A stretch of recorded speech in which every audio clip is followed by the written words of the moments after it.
Hello dear friends, आज हम बात करने वाले हैं बोरिक एसिड के बारे में। तो बेसिकली बोरिक एसिड का फॉर्मेशन कैसे करते हैं, बोरिक एसिड का फॉर्मेशन कैसे करते हैं और इसके क्या कैरेक्टरिस्टिक्स फीचर हैं बोरिक एसिड का, यानी कि H3BO3 के बारे में हम डिस्कस करने वाले हैं। ठीक है, तो सबसे पहले हम डिस्कस करेंगे यहाँ पे कि इसका मैकेनिज़्म क्या है, मैकेनिज़्म ऑफ प्रिपरेशन क्या है उसके बारे में। तो याद रखना है, जो हम बोरिक एसिड का फॉर्मेशन करते हैं उसके लिए हम एक साल्ट लेते हैं जो है Na2B4O7 10H2O।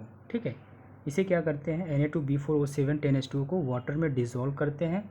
वाटर में क्या होता है, एक सॉल्युबल होता है, तो इसकी वजह से क्या होता है कि यहाँ पे फिर हम फर्दर इसको H2SO4 या फिर HCl यानी कि एक स्ट्रॉन्ग एसिड के साथ इसको ऐड करते हैं। उसके बाद जो होता है फॉर्मेशन होता है बोरिक एसिड का। तो हम देखते हैं कैसे इसका फॉर्मेशन करते हैं। तो सबसे पहले बात करते हैं कि इसका इम्पोर्टेंस क्या है। इम्पोर्टेंस ये है कि ये कई बार एग्ज़ाम में पूछा गया है। APMT एग्ज़ाम जब हमारा हुआ करता था, जब ही नीट नहीं था, तो इसमें 2-3 बार क्वेश्चंस पूछे गए थे कि बोरिक एसिड में ऐसा कौन सा बाई प्रोडक्ट कह सकते हैं जो फॉर्मेशन होता है, जो एक क्लीनिंग एजेंट की तरह यूज़ होता है, इसे हम क्लीनिंग एजेंट की तरह यूज़ करते हैं, वो भी देखेंगे और इसके रिएक्शंस के मैकेनिज्म को भी समझेंगे। ठीक है, तो सबसे पहले बात करते हैं। यहाँ पर हमने लिया Na2B4O7 10H2O। ठीक है, ये क्या होगा, पहले तो डिज़ोल्व होगा, किस में होगा, NaOH, ठीक है, प्लस H3BO3 में। H3BO3 जो है ये क्या है, एक क्लीनिंग एजेंट है। ठीक है, क्लीनिंग एजेंट है, इसे हम एक क्लीनिंग एजेंट की तरह यूज़ करते हैं। H3BO3 जो यहाँ पे फॉर्मेशन हुआ वो क्या होता है कि इनसॉल्युबल होता है, अभी इनसॉल्युबल नहीं है। ठीक है, फर्दर हम क्या करते हैं कि NaOH प्लस H3BO3 को क्या करते हैं, इसे हम एक स्ट्रॉन्ग एसिड के प्रेजेंस में डालते हैं, यानी कि या तो हम HCl लेंगे या फिर H2SO4 लेते हैं। ठीक है, इस एसिड की वजह से क्या होता है कि NaOH जो होता है ये क्या होता है, सॉल्युबल प्रोडक्ट का फॉर्मेशन करता है, और H3BO3 क्या होता है, इनसॉल्युबल रहता है। तो इनसॉल्युबल होने की वजह से इसको हम सेपरेट आउट कर लेते हैं। ठीक है, तो हमने अब तक क्या देखा, सबसे पहले हमने लिया यहाँ पे एक साल्ट Na2B4O7 10H2O, ये डिज़ोल्व हुआ तो बना था NaOH प्लस H3BO3। ठीक है, लेकिन क्या था, ये दोनों के दोनों डिज़ोल्व थे, तो इसलिए हमने क्या ऐड किया था यहाँ पे HCl ऐड किया, या फिर H2SO4 यानी कि स्ट्रॉन्ग एसिड के प्रेजेंस में डाला। तो NaOH जो था ये क्या हुआ, डिज़ोल्व हो गया। NaOH क्या होता है, डिज़ोल्व हो जाता है, और H3BO3 जो होता है ये इनसॉल्युबल होता है,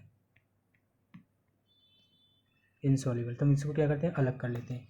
यहाँ पे एक बात याद रखना है कि जो H3BO3 है ये क्लीनिंग एजेंट की तरह यूज़ क्यों करते हैं, क्योंकि ये क्या होता है कि एक बेसिक नेचर होता है, that's why we are using as a cleaning agent. ठीक है, अब बात करते हैं कुछ प्रॉपर्टीज़ के बारे में, H3BO3 के प्रॉपर्टीज़ के बारे में।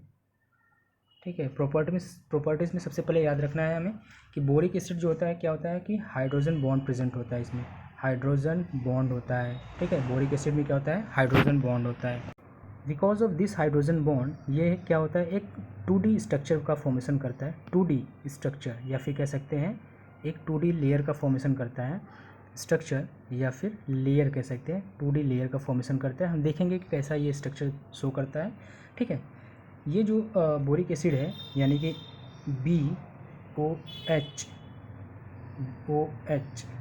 OH, सबसे पहले बात हमें क्या याद रखना है कि जब भी अगर हाइड्रोजन बॉन्ड का फॉर्मेशन होता है तो हाइड्रोजन जो होता है किसी हाई इलेक्ट्रोनेगेटिव एटम से जुड़ा होना चाहिए। तो यहाँ पे हम देख रहे हैं कि ऑक्सीजन के साथ इसका ये जुड़ा हुआ है, तो यानी कि ये हाइड्रोजन बॉन्ड शो कर सकता है। तो हाइड्रोजन बॉन्ड के रिस्पेक्ट में हमें एक बात याद रखना है कि हाइड्रोजन बॉन्ड वही एटम्स या फिर वही मॉलिक्यूल शो करते हैं जहाँ पे हाइड्रोजन किसी हाई इलेक्ट्रोनेगेटिव एटम से जुड़ा हुआ हो। ठीक है, अब बात करते हैं कि ये कैसे बनता है हाइड्रोजन बॉन्ड। तो यहाँ पे है BOH। दूसरा बात करते हैं, यहाँ पे ऑक्सीजन, ये हो गया आपका हाइड्रोजन। ठीक है, ये हो गया ऑक्सीजन। ठीक है, यहाँ पे dot dot dot, this is hydrogen bond, dot dot dot, this is oxygen, this is boron, this is ONH। ठीक है, इस तरह से क्या होता है, हाइड्रोजन बॉन्ड का फॉर्मेशन होता है। ये कोवेलेंट बॉन्ड है, यहाँ पे हाइड्रोजन बॉन्ड का फॉर्मेशन होगा, दिस इज़ ऑक्सीजन। ठीक है, तो हमने देखा यहाँ पे ऑक्सीजन और हाइड्रोजन के बीच में क्या है, ये हाइड्रोजन बॉन्ड का फॉर्मेशन हो रहा है, this is a hydrogen bond. ठीक है, this is a not a covalent bond, this is a just a weak bond which is present between higher electronegative atom and between hydrogen. ठीक है, अब बात करते हैं यहाँ पे कि जो बोरिक एसिड होता है, ये जैसा कि इस स्ट्रक्चर से हमें पता चल रहा है कि ये कैसे होते हैं, 2D स्ट्रक्चर है। ठीक है, this is a 2D structure का फॉर्मेशन करते हैं। तो जब भी हम इसे अपने फिंगर से टच करते हैं तो ये क्या होता है, स्लिपरी नेचर होता है। ठीक है, बोरिक एसिड का जो नेचर होता है स्लिपरी नेचर। अब यहाँ पे एक बहुत ही इम्पोर्टेंट जो पॉइंट है बोरिक एसिड के रिगार्डिंग, वो ये है कि बोरिक एसिड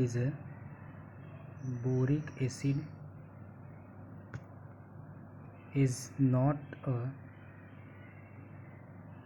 प्रोटिक। ठीक है, boric acid not a protic acid. ठीक है, प्रोटिक एसिड का मतलब क्या है कि बोरिक एसिड खुद के H+ को डोनेट नहीं करता है। ठीक है, जितने भी हमारे एसिड हैं वो क्या होते हैं, H+ डोनेट करते हैं, that's why they have acidic in nature. But boric acid is not a protic acid. Why? Because boric acid क्या करता है कि एक लुईस एसिड की तरह बिहेव करता है, लुईस एसिड की तरह बिहेव करता है। लुईस एसिड यानी कि ये क्या करता है, जब इसे हम वाटर में डिज़ोल्व करते हैं तो ये क्या करता है, OH- को क्या करता है, एक्सेप्ट करता है। OH- को क्या करेगा, एक्सेप्ट करेगा। और H+ जो रिलीज़ होता है वो कहाँ से आता है, H2O से, यानी कि H2O से, यानी कि हमारा जो H3BO3 है बोरिक एसिड, वो खुद के H+ को डोनेट न करके वो क्या करता है, as a Lewis acid behave करता है। और H+ जो डोनेट करता है वो कहाँ से आता है, H2O से आता है। इसलिए हम कहते हैं कि बोरिक एसिड हमारा क्या है, एक प्रोटिक एसिड नहीं है। तो इसे हम रिएक्शन से समझ सकते हैं, ये हो गया OH thrice boric acid, plus इसे हमने डिज़ोल्व किया 2 मॉलिक्यूल ऑफ H2O के साथ।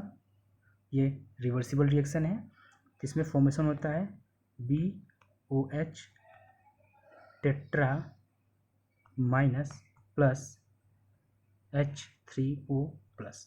Okay, this H3O plus further dissociate into H2O plus H+। ठीक है, तो हम यहाँ पे देख सकते हैं कि H3BO3 जो होता है वो क्या करता है, अपने प्रोटॉन को रिलीज़ न करके वो वाटर मॉलिक्यूल्स के प्रोटॉन्स को रिलीज़ करता है। That's why we are calling it as this is not a true protic acid. Okay, तो यहाँ तक हमने देखा बोरिक एसिड के प्रिपरेशन के बारे में एंड उसके कुछ कैरेक्टरिस्टिक्स फीचर जो हमारे एग्ज़ाम में पूछे जाते हैं। तो बेसिकली बोरिक एसिड के रिगार्डिंग हमें इतनी बातों को याद रखना है, तो हमारे जो क्वेश्चंस हैं वो ईजिली बनेंगे। ठीक है, थैंक यू।